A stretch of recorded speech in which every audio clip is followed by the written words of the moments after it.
ನಮಸ್ತೆ. ಓದ್ತಾ ಇರೋ ಪುಸ್ತಕದ ಹೆಸರು ಜೀವನ ಸ್ಫೂರ್ತಿಯ ಕಥೆಗಳು. ಬರ್ದಿರೋದು ಮಹಾಬಲ ಸೀತಾಳ ಬಾವಿ ಸರ್.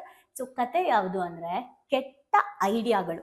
ಕೆಟ್ಟ ಐಡಿಯಾಗಳು. ಓಕೆ, ಹೇಗಿದೆ ನೋಡೋಣ. ಇದು ಒಬ್ಬ ತುಂಬಾ ದೈವ ಭಕ್ತ ಇರುವಂತಹ ಅರಬ್ ಇರ್ತಾರಂತೆ.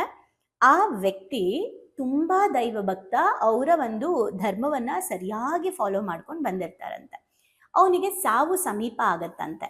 ಆಗ ಭಗವಂತ ದೈವ ಭಕ್ತ ಅಲ್ವಾ, ಸೊ ದೇವರು ಅವನಿಗೆ ಒಂದು ಆಫರ್ ಕೊಡ್ತಾರಂತೆ. ನಾನು ನಿನಗೆ 3 ವಿಷಯನ ಕೊಡ್ತೀನಿ, ಆ 3ರಲ್ಲಿ ನೀನು ಯಾವ್ದಾದ್ರು ಒಂದು ಮಾಡಿದ್ರು ಕೂಡ ನಿನ್ ಜೀವ ಉಳಿಯತ್ತೆ ಅಂತ.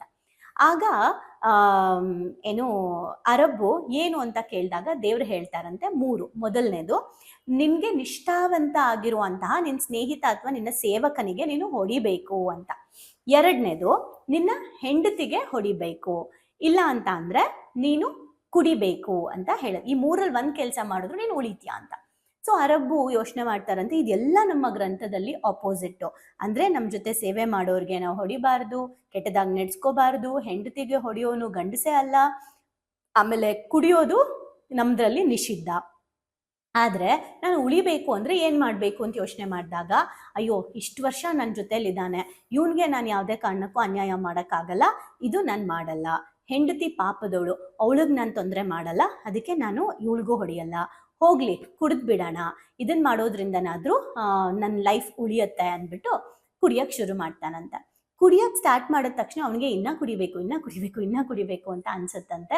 ಕುಡಿಯಕ್ ಶುರು ಮಾಡಿ ಕುಡಿಯೋದನ್ನ ನೋಡಿ ಹೆಂಡತಿ ಬಂದ್ಬಿಟ್ಟು ಕೇಳ್ತಾಳಂತೆ, ಏನ್ ಕುಡಿತಾ ಇದ್ದೀರಾ ನೀವು, ಯಾಕೆ ಹಿಂಗ್ ಮಾಡ್ತಾ ಇದ್ದೀರಾ ಅಂತ. ಆಗ ಹೆಂಡತಿಗೆ ಹೊಡಿತಾನಂತೆ, ನೀನ್ ಯಾಕೆ ಕೇಳಕ್ಕೆ ಅಂತ. ಹೆಂಡತಿಗೆ ಹೊಡೆಯೋದನ್ನ ನೋಡಿ ಪಾಪ ಸೇವಕ ಬಂದು ಅಯ್ಯೋ ಸ್ವಾಮಿ ಹೊಡಿಬೇಡಿ ಅಂತ ಹೇಳಕ್ ಬಂದಾಗ ಅವನಿಗೂ ಹೊಡೆದ್ಬಿಟ್ಟು ಬಾಯಿಗೆ ಬಂದಂಗೆ ಬೈದ್ಬಿಟ್ಟು ನೀನ್ ಯಾರು ನನ್ನನ್ನು ತಡಿಯಕ್ಕೆ ಅಂತ ಹೇಳ್ತಾನಂತೆ. ಇದು ಒಂದು ಕತೆ ಅಲ್ವಾ.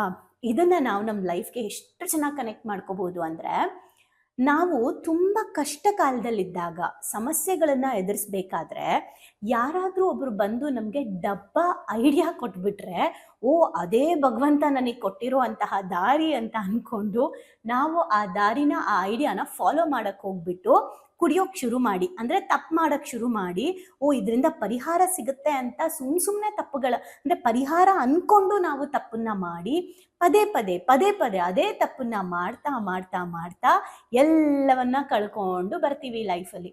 ಆಗ ನಾವೇ ಸಫರ್ ಆಗ್ತೀವಿ. ಅಂದ್ರೆ ತುಂಬಾ ಜನ ಏನ್ ಅನ್ಕೊಂಡಿದ್ದಾರೆ, ಓ ನಾನು ಕಷ್ಟದಲ್ಲಿದ್ದೆ, ಯಾರೋ ಬಂದ್ಬಿಟ್ಟು ನನಗೆ ಎಕ್ಸಾಂಪಲ್ ಹೇಳ್ತೀನಿ ನೋಡಿ. ತುಂಬಾ ಜನ ನನ್ನ ಕ್ಲೈಂಟ್ಸ್ ಮುಂಚೆ ಎಲ್ಲ ನಾನು ಕೌನ್ಸಿಲಿಂಗ್ ಹ್ಯಾಂಡ್ಲ್ ಮಾಡ್ಬೇಕಾದ್ರೆ ಬರ್ತಿದ್ದು, ಈ ಚೈನ್ ಲಿಂಕ್ ಅಂತ ಬಿಸ್ನೆಸ್ಗಳನ್ನ ಮಾಡಬೇಕಾದ್ರೆ ಒಬ್ರು ಇನ್ವೆಸ್ಟ್ ಮಾಡ್ತಾರೆ, ಇನ್ವೆಸ್ಟ್ ಮಾಡಿಬಿಟ್ಟು ಇನ್ನೊಂದಿಬ್ರ ಹತ್ರ ಇನ್ವೆಸ್ಟ್ ಮಾಡಿಸು, ಮತ್ತೆ ಒಬ್ರು ಇನ್ವೆಸ್ಟ್ ಮಾಡು, ಇನ್ನೊಂದಿಬ್ರ ಹತ್ರ ಇನ್ವೆಸ್ಟ್ ಮಾಡಿಸು, ಈ ಥರ ಇನ್ವೆಸ್ಟ್ ಮಾಡ್ತಾ ಇರ್ತಾರೆ. ಓಕೆ, ಸೊ ಇನ್ವೆಸ್ಟ್ ಮಾಡಿದಾಗ ಎಲ್ಲ ಕಳ್ಕೊಂಡ್ಬಿಡ್ತಾರೆ. ಯಾವುದೋ ಬೇರೆ ದೇಶದಲ್ಲಿರುವಂತಹ ಕಂಪನಿ ಇಷ್ಟಕ್ಕೆ 50% ರಿಟರ್ನ್ ಕೊಡುತ್ತೆ, 20% ರಿಟರ್ನ್ ಕೊಡುತ್ತೆ, ವಾರ ರಿಟರ್ನ್ ಕೊಡುತ್ತೆ, ವಾರ ರಿಟರ್ನ್ 15 ಡೇಸ್ಗೆ ರಿಟರ್ನ್, ಡೈಲಿ ರಿಟರ್ನ್ಸ್ ಅಂತೆಲ್ಲ ಹೇಳ್ಬಿಟ್ಟು ಒಂದು ಹ್ಯೂಜ್ ಪೀಪಲ್ ದುಡ್ಡು ಹಾಕ್ಸ್ಬಿಟ್ಟು ಕೊನೆಗೆ ಆ ಕಂಪನಿ ಓನರು ಸ್ವಿಚ್ ಆಫ್ ಮಾಡ್ಕೊಂಡ್ಬಿಡ್ತಾನೆ. ಆಯ್ತಾ. ಸೊ ಇಲ್ಲಿ ಸಫರ್ ಆಗಿದ್ ಯಾರು? ಜನಗಳು. ಈಗ ಇವರೆಲ್ಲ ಕಷ್ಟದಲ್ಲಿ ಸಿಗಾಕೊಂಡಿದ್ದಾರೆ. ಕಷ್ಟದಲ್ಲಿ ಸಿಗಾಕೊಂಡಿರೋ ಗುಂಪೆಲ್ಲ ಈಗ ಪರಿಹಾರಕ್ಕೆ ಹುಡುಕ್ತಾ ಇದ್ದಾರೆ. ಆಗ ಇನ್ನೊಬ್ಬ ಬಂದ್ಬಿಟ್ಟು ಇದನ್ನೆಲ್ಲ ರಿಕವರ್ ಮಾಡ್ಕೊಳ್ಳೋದಕ್ಕೆ ಇನ್ನೊಂದು ಕಂಪನಿ ಇದೆ, ಅಲ್ಲಿಗೆ ಹೂಡಿಕೆ ಮಾಡಿದ್ರೆ ನಮ್ಗೆ ರಿಕವರ್ ಆಗುತ್ತೆ ಅಂತ ಹೇಳಿದಾಗ ಮತ್ತೆ ಎಲ್ಲರೂ ಕೂಡ ಅದರಲ್ಲಿ 80% ಜನ ಮತ್ತೆ ರಿಸ್ಕ್ ತಗೊಂಡು ಇನ್ವೆಸ್ಟ್ ಮಾಡ್ತಾರೆ. ಯಾಕೆ ಅಂದ್ರೆ, ಓ ಕಷ್ಟದಲ್ಲಿ ದೇವ್ರು ಇವಾಗ ನಂಗೊಂದು ಐಡಿಯಾ ಕೊಟ್ಬಿಟ್ಟ, ದೇವ್ರೇ ಬಂದ ನನಗೆ ಈ ದಾರಿ ತೋರಿಸ್ಬಿಟ್ಟ, ನಾನು ಎಲ್ಲಿ ಕಳ್ಕೊಂಡಿದ್ದೀನಿ ಅಲ್ಲೇ ಪಡ್ಕೊಬೇಕು ಅಂತೆಲ್ಲ ತಲೆಗೆ ಏನೇನೋ ಹಾಕೊಂಡ್ಬಿಟ್ಟು ನಾವು ಮತ್ತೆ ಅದೇ ತಪ್ಪನ್ನ ಮಾಡ್ತೀವಿ. ಈ ತರ ತುಂಬಾ ಜನ ಆಗಿದೆ. ಇದು ಒಂದೇ ಅಲ್ಲ, ಪ್ರತಿಯೊಂದು ಕೂಡ ತಪ್ಪು ಕಾಲದಲ್ಲಿ. ಈಗ ನೋಡಿ, ಓ ನೀನ್ ಟೆನ್ಷನ್ ಅಲ್ಲಿ ಇದೆಯಾ, ಪಾಪ ಡ್ರೈವಿಂಗ್ ಮಾಡಿ ನಿಂಗೆ ಸುಸ್ತಾಗ್ಬಿಟ್ಟಿದೆ, ಒಂಚೂರು ಡ್ರಿಂಕ್ಸ್ ತಗೋ ನಿಂಗೆ ರಿಲೀಫ್ ಆಗುತ್ತೆ ಅಂತ ಹೇಳ್ತಾರೆ. ಸೊ ಓ ನಾನು ಕಷ್ಟದಲ್ಲಿದ್ದೀನಿ, ನಾನು ಸ್ಟ್ರೆಸ್ಸಲ್ಲಿದ್ದೀನಿ, ನಂಗೆ ಸುಸ್ತಾಗಿದೆ, ನನ್ನ ಫ್ರೆಂಡ್ ಪಾಪ ಡ್ರಿಂಕ್ಸ್ ಕುಡಿಯೋಕೆ ಹೇಳಿ ನನಗೆ ಸಮಾಧಾನ ಮಾಡ್ತಾ ಇದ್ದಾರೆ ಅಂತ ಕುಡಿದಾಗ ನಮಗೆ ಆ ಟೈಮಲ್ಲಿ ಏನು ಹೇಳ್ತಾರೆ, ಕಿಕ್ ಬಂದು ನಮಗೆ ರಿಲ್ಯಾಕ್ಸ್ ಆಯಿತು ಅಂತ ಅನ್ಕೊಳ್ಳಿ.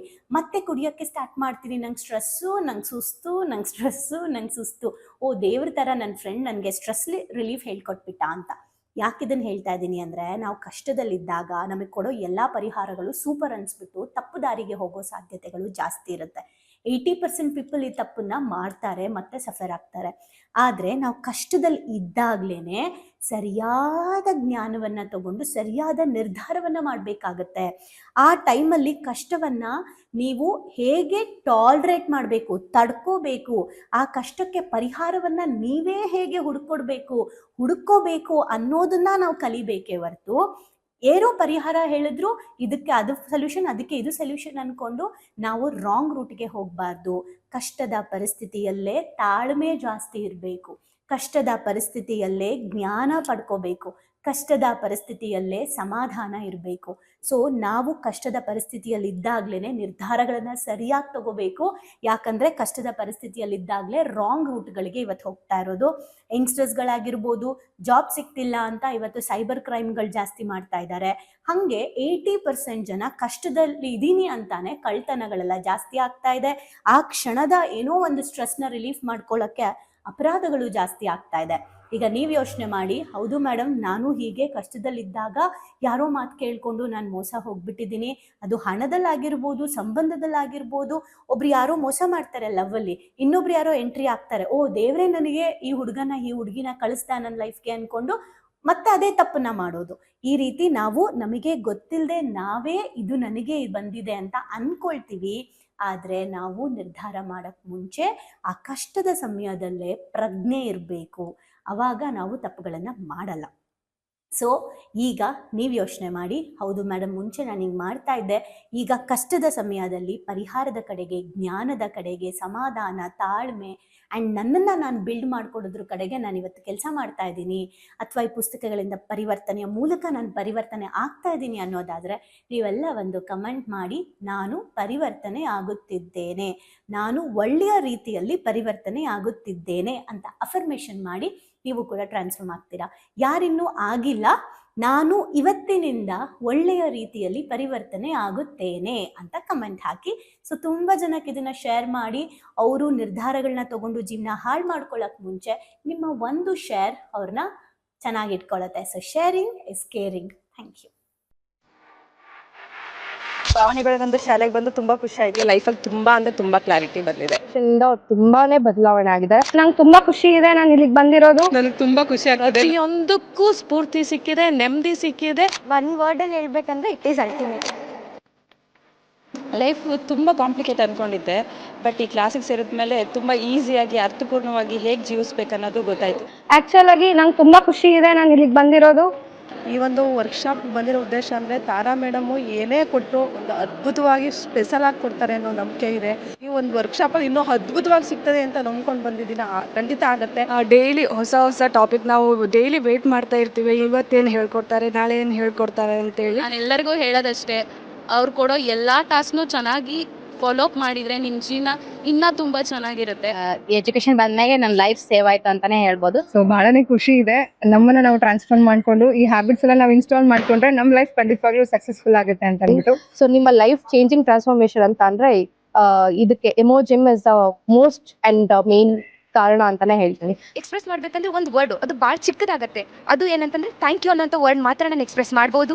ಒಂದೊಂದು ಸ್ಟೆಪ್ಪಲ್ಲೂ ನಾವು ಚೇಂಜ್ ಆಗ್ತಿದ್ದೀನಿ ಅನ್ನೋದು ತುಂಬ ನನಗೆ ಅಳವಡಿಕೆ ಆಗ್ತಿದೆ. ಮತ್ತು ಎಲ್ಲ ಸ್ಕೂಲು ಕಾಲೇಜ್ಗಳಲ್ಲೂ ಇದೊಂದು ಸಬ್ಜೆಕ್ಟ್ ಅಂತ ಇಡಬೇಕು ಮಕ್ಕಳಿಗೆ. ಎಲ್ರಿಗೂ ಯೂಸ್ ಆಗುವಂಥ ಕ್ಲಾಸ್ ಇದು, ಯೂನಿಕ್ ಆಗಿದೆ. ಇಮೋಜಿಮ್ ಟೀಮ್ಗೆ ಥ್ಯಾಂಕ್ ಯು. ಇದೆಲ್ಲ ನಡೆಸ್ತಾ ಇರುವಂಥ ತಾರಾ ಮೇಡಮ್ಗೆ, ಸಂದೇಶ್ ಸರ್ಗೆ, ಜೊತೆಗೆ ಎಮೋಜಿಮ್ ಟೀಮ್ಗೆ thank you so much. So ಯಾರ್ಯಾರೆಲ್ಲ ಸೇರ್ಕೊಂಡಿಲ್ಲ ದಯವಿಟ್ಟು ಸೇರ್ಕೊಳ್ಳಿ. So it is very utilising.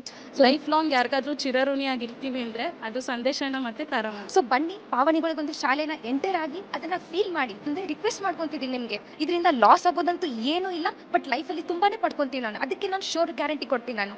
Yellow thank you to Tara ma'am and Sandesh sir. Thank you to whole my ಎಮೋಜಿಮ್. Thank you.